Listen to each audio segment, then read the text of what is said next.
ჩვენი სამინისტროსთვის ზოგადად სწორედ კარიერის როლი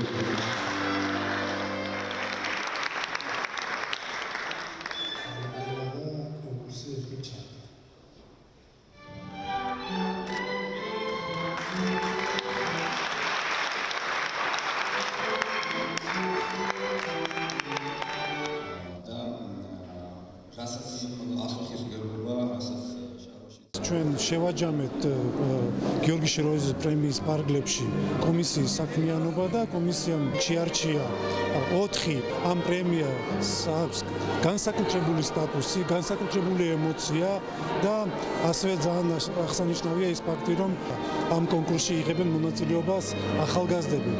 მე კიდევ ერთხელ მინდა მიულოცო ყველა ლაურეატს, ვინც მიიღო მონაწილეობა ამ კონკურსში და განსაკუთრებულად გამარჯვებულებს. ჩვენთვის განსაკუთრებით ამაღელვებელია, იმიტომ რომ ლაურეატთა შორის არის ანსამბლი აფხაზეთი, რომელმაც ჟიურის ხმათა სრული უმრავლესობა მიიღო.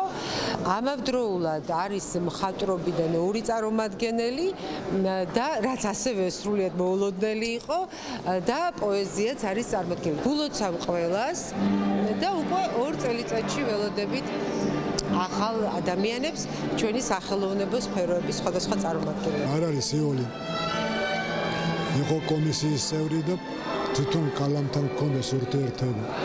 როდესაც ვინმე გადახედა ვიღაცას ვინმე შემოქმედებას, ყოველთვის ფრთხილობა უფლება გააქვს თუ არა გაქვს ვინმე შეაფასო. დღეს ამ კომისიაში ყოფნა ჩემთვის ეს იყო საპასუხისმგებლო, ძალიან დიდი საპასუხისმგებლო და მე ბოდიში მინდა მოუხადო ყველა იმას, ვის მონაწილეობა მიიღო და ამ კონკურსში ვერ გაემარჯვა.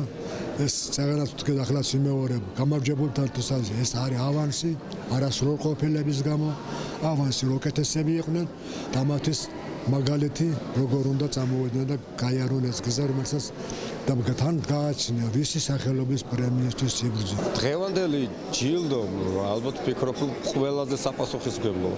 ის რომ ვარ აფხაზეთიდან, ის რომ ვარ სახელმწიფო ანსამბლის სამხატვრო ხელმძღვანელი, სწორედ აღინიშნა დღეს რომ ჩვენ ვართ ის ადამიანები, ვინც ამ ყველაფერს ვუფრთხილდებით, ვქმნით, არ ვკარგავთ, რომ ჩვენ იქ რომ დამბრუნდებით ეს ყველაფერი ჩვენთან იმ საფეხურზე იყოს რომ ჩვენ იქ თამამად გავაგზავნოთ ხომ ცხოვრება.